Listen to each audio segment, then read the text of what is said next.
अब खबर सिरसा से है, जहां सिरसा विधायक और एचएलपी सुप्रीमो गोपाल कांडा का बयान सामने आया है। सिरसा में बाबा सरसाई नाथ मेडिकल कॉलेज का जल्द निर्माण होगा। गोपाल कांडा ने कहा, चुनाव में अपनी भूमिका को लेकर विधायक गोपाल कांडा ने कहा, हरियाणा लोकहित पार्टी एनडीए का ही हिस्सा है। एनडीए जो भी जिम्मेदारी सौंपेगी हम वो निभाएंगे। एचएलपी नहीं करती है सौदेबाजी, गोपाल कांडा ने कहा। उन्होंने कहा, हम सौदेबाजी नहीं करते, हम एनडीए में बिना शर्त के शामिल हुए हैं। इसके साथ ही उन्होंने जन समर्थन से एनडीए 400 पार का दावा भी दे दिया। कांग्रेस पर भी विधायक गोपाल कांडा ने तंज कसा, कहा भारत कांग्रेस मुक्त होगा जल्द ही।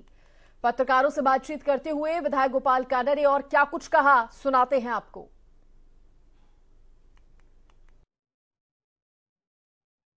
हरियाणा लोकहित पार्टी एनडीए का हिस्सा है और जब आपका आप किसी के हिस्सेदार हैं, गठबंधन में हैं, एनडीए में, तो अब इलेक्शन में जहां भी ड्यूटी लगेगी हरियाणा लोकहित पार्टी की, मेरी, गोविंद की, जहां भी हमारे आदमियों की जहां ड्यूटी लगेगी, इस प्रदेश में कहीं भी कोई भी काम मिलेगा वो हम उसको बखूबी निभाएंगे।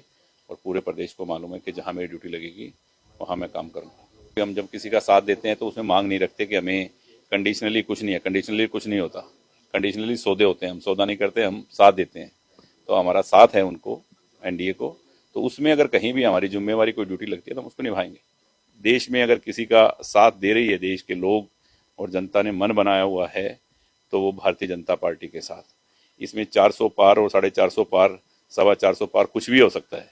जब जनता जनार्दन है, भगवान है, जब उन्होंने सोच लिया तो 400 पार कोई बड़ी बात नहीं है। 400 पार होगा। तन मन धन से हैं, एनडीए का हिस्सा है, बिल्कुल है। कुछ देखो, ऐसा है, कभी हरियाणा सरकार ने कोई ऐसा पेपर है आपके पास, किसी के पास, या जिसने भी कहा, जिसने ये अफवाह उड़ाई, किसी के पास है कि हरियाणा गवर्नमेंट ने आपका मेडिकल कॉलेज कैंसिल कर दिया या नहीं बना रहे? है कुछ? फिर ये सब ये भ्रम फैलाने वाली बातें हैं।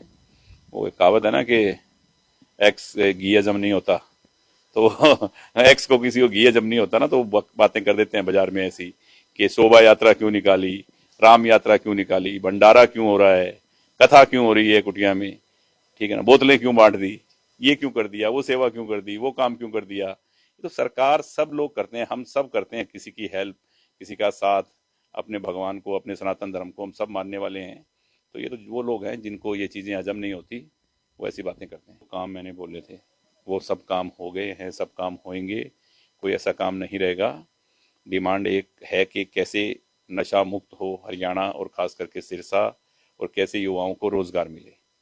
अब बात इस बात मेन बात यही रहेगी मेरी सरकार से कि ऐसी कोई इंडस्ट्रियल टाउनशिप आप लेके आए सिरसा में जिससे युवाओं को रोजगार मिले, क्योंकि जब रोजगार मिलेगा वो अपने काम में व्यस्त होंगे, उनके पास काम होगा तो वो नशे से दूर होंगे। मुझे तो लग रहा है कि ये भारत कांग्रेस मुक्त होगा इनकी स्थिति तो मुझे ऐसी नजर आ रही है। और जो सोच लेके चले हैं माननीय प्रधानमंत्री जी नरेंद्र मोदी जी और अमित शाह जी, तो वो इस सोच को देश की जनता उनके साथ है और वो पूरा करेगी और ये भारत कांग्रेस मुक्त होगा, इसमें कोई दो राय नहीं है। क्या कमी क्या लग रही कांग्रेस में? देखो, कमी क्या, अच्छाई क्या है, आप एक अच्छाई तो बता दो तो फिर मैं कमियां गिनानी शुरू करूंगा। तो मतलब क्या है कि सब लोगों को मालूम है हमको कि आज कहाँ हमारा भारत कहाँ खड़ा है। हिंदुस्तान में ही नहीं, भारत का नाम पूरे वर्ल्ड में कहाँ, किस पोजीशन पे, किस सम्मान से, किस तरीके से लिया जाता है, आदर से, ये पूरा हिंदुस्तान का बच्चा बच्चा युवा जानता है कि कितनी आज इंफ्रास्ट्रक्चर, कैसी सड़कें बन गई हैं, कैसा प्रदेश में तरक्की हो रही है, ये सब